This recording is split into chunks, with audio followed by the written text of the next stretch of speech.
Halo akan-akan, di depan kita kali ini sudah ada speaker yang bisa dengerin musik sambil ngopi. Namun pada kesempatan kali ini kita tidak akan membahas tentang musik dan kopi. Kita akan mentutorialkan bagaimana proses perbaikan speaker Thermos ini.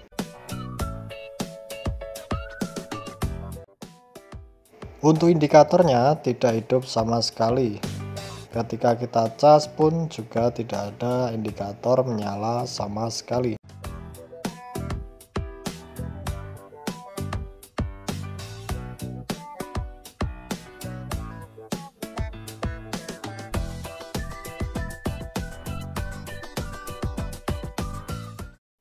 Oke lur, langsung saja kita bongkar untuk speakernya. Di situ ada sebuah karet ya. Kita bongkar untuk karetnya tersebut, lalu terlihat ada 4 baut. Namun untuk di bagian obeng-obengannya di situ terlihat sangat sulit didapatkan ya.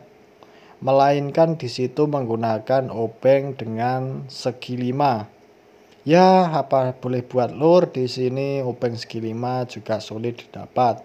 Adanya di online ketika saya cek dari Cina itu sekitar 50.000 atau 60.000 ya. Namun di Indonesia sendiri sangat sulit. Kita gunakan saja alat seadanya, yaitu obeng min seperti itu. Kita bongkar untuk semua bautnya.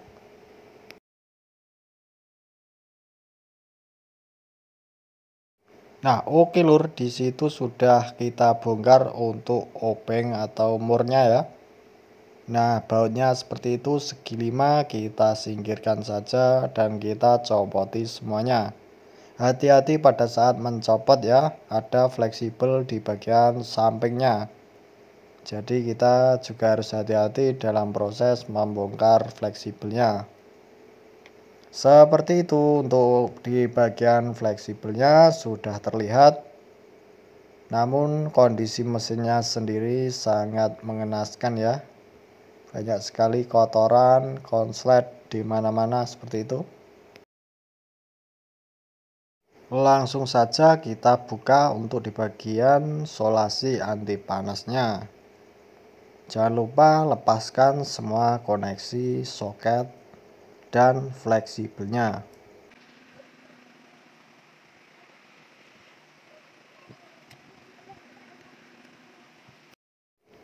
Ya mantap, sudah kita copot untuk fleksibelnya, lalu kita singkirkan terlebih dahulu untuk fleksibelnya. Kita lihat di bagian mesin lur, di situ. Nah, seperti itu banyak sekali korosi ya itu. Entah di kapasitor atau di bagian mana itu. Di U201 sepertinya. Nah, seperti itu ya kelihatan. Di U201 itu terlihat ada korosi. Oke lur, langsung saja kita ukur untuk di bagian VCC baterainya, apakah ada tegangan atau tidak ya. Untuk proses pengukuran baterainya kita lihat bersama-sama ya.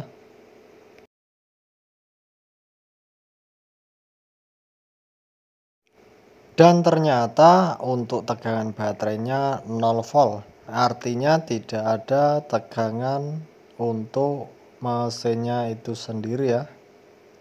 Entah dikarenakan short atau mungkin kehabisan daya baterai. Namun nampaknya di situ ada satu buah kapasitor di bagian VBAT yang mengalami short ya.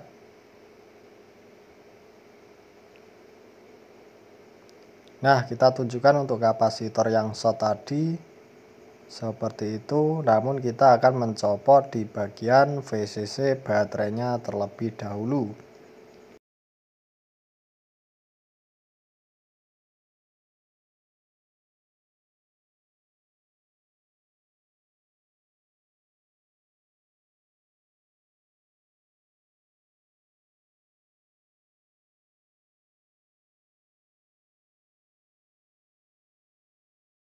Setelah di bagian soket VBAT-nya sudah kita copot, kita ukur kembali apakah VCC-nya sudah hadir atau belum. Wes angel lur iki, avone jak kerjasama ya angel posisine ya. Ya kudu sabar lah. Oke, lanjut kita ukur di bagian VCC. Dan ternyata tidak ada tegangan sama sekali ya. Berarti memang benar di dalam mesinnya itu sendiri mengalami konsleting ya. Untuk kapasitor yang kita curigai konslet tadi berada di jalur VBAT atau V+ itu ya. Wah, kemutuk lur untuk kapasitornya itu sendiri. Berarti tadi belum tercopot itu untuk soket V+ nya itu ya. Wes tak coba tak buat dulu untuk di bagian kapasitornya yang mencurigakan tadi.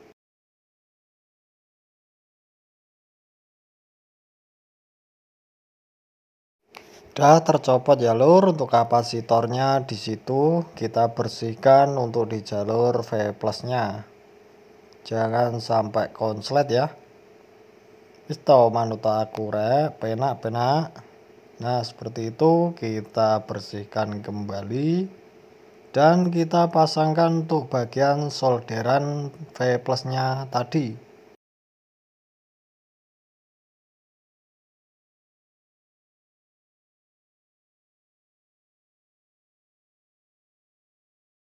Oke, dilanjut kita ukur kembali untuk VCC nya dan ternyata aduh lur, masih saja 0 volt, tidak keluar tegangan sama sekali. Sudah mulai pusing kita lur. Avonya kita hidupkan, kita matikan, tidak ada perubahan, untuk tegangannya juga tidak keluar.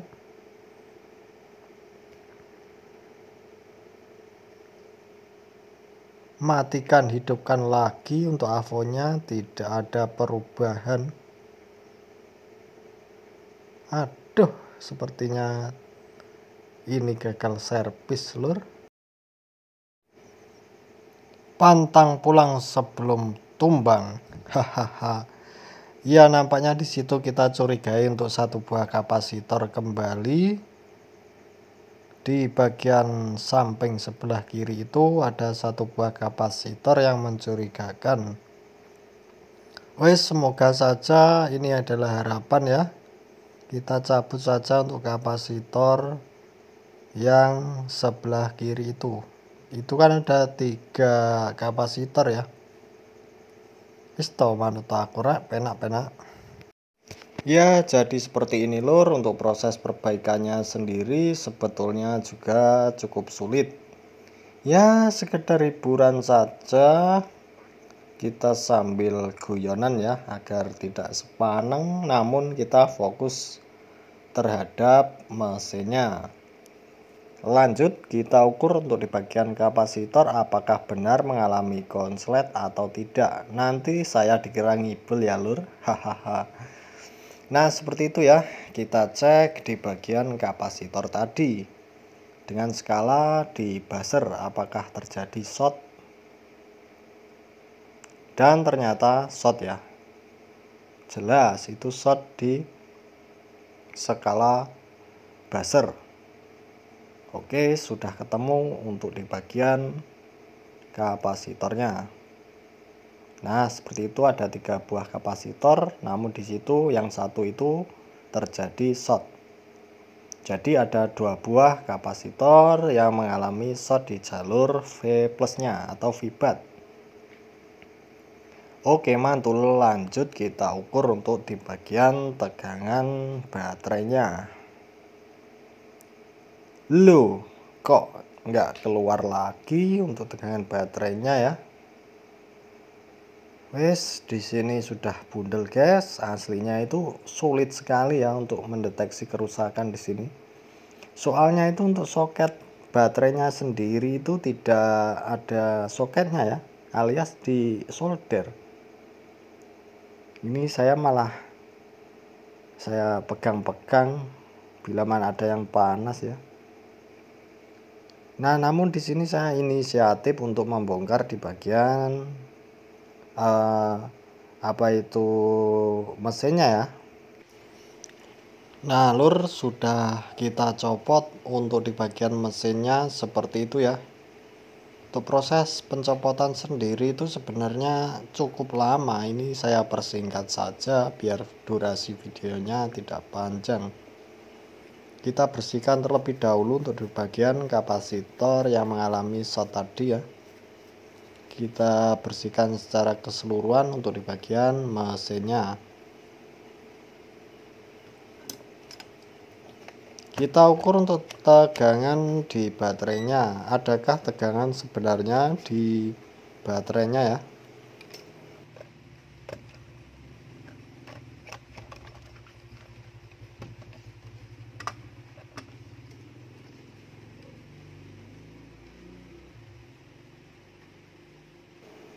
Dan ternyata ada tegangan sekitar 6 volt di baterainya. Nah, tadi sudah saya bongkar untuk baterainya, itu sekitar 7,2 volt untuk voltase ketika penuh ya. Setelah itu kita cek untuk hambatan di mesinnya. Setelah kita cabut untuk kapasitor 2 buah tadi. Dan ternyata untuk nilai dari VBAT-nya itu masih 400-an ohm. Berarti kan masih normal ya.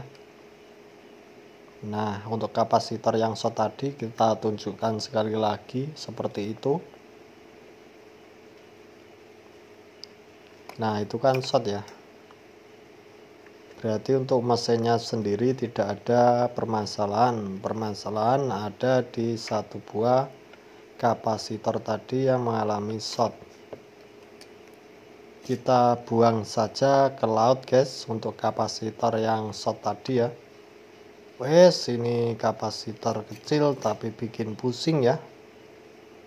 Ya, semoga saja bayaran yang kita terima sebanding dengan resiko yang kita kerjakan. Nah, ini saya buktikan sekali lagi kapasitornya ada yang short. Seperti itu lur, untuk mencari kerusakan jadi tidak semudah membalikkan telapak tangan ya. Nah, 2 buah kapasitor, semoga nanti nota gajah. Hahaha. Buat Anda yang bertanya kenapa kapasitor yang konslet tadi dapat menghilangkan tegangan dari baterai. Karena pada saat tegangan baterainya itu ada, namun dihambat dengan kapasitor yang short. Padahal pada aslinya kapasitor tersebut berfungsi sebagai filter tegangan. Namun ketika ada konslet pada kapasitor, maka dia akan menghubungkannya secara langsung ke ground. Nah, untuk kapasitor yang U201 tadi kita cek lagi dengan avometer ya. Ternyata tidak short. Nah, jadi untuk kapasitor yang tidak short itu menunjukkan nilai ya pada rangkaian atau jalurnya. Untuk kapasitor yang short tadi sudah diketemukan, sekarang kita kembalikan lagi untuk PCB-nya di rangkaian baterai. Untuk proses pemasangan PCB-nya kita percepat saja videonya ya, agar durasinya tidak terlalu lama.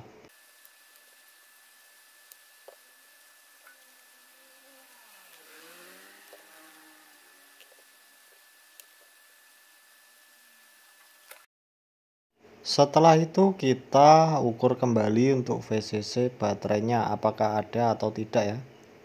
Nah, seperti itu. Untuk VCC baterainya ternyata sudah ada 6 volt. Ketika kita coba dan kita rakit, ternyata untuk speakernya sendiri belum hidup ya. Di sini kita gunakan software adapter saja karena speaker ini sepertinya perlu diupdate untuk softwarenya. Setelah menunggu cukup lama, untuk software adapternya sudah selesai berjalan ya. Kita tunjukkan di bagian monitor sudah 100%. Dan ternyata untuk speakernya sendiri sudah hidup. Biasanya kalau minta update software di bagian baterai itu akan kedip merah. Selain habis baterai juga menandakan speakernya perlu diupdate ya. Lalu kita gunakan handphone untuk koneksikan ke speaker Bose ini, apakah bisa mengeluarkan suara secara normal atau tidak ya.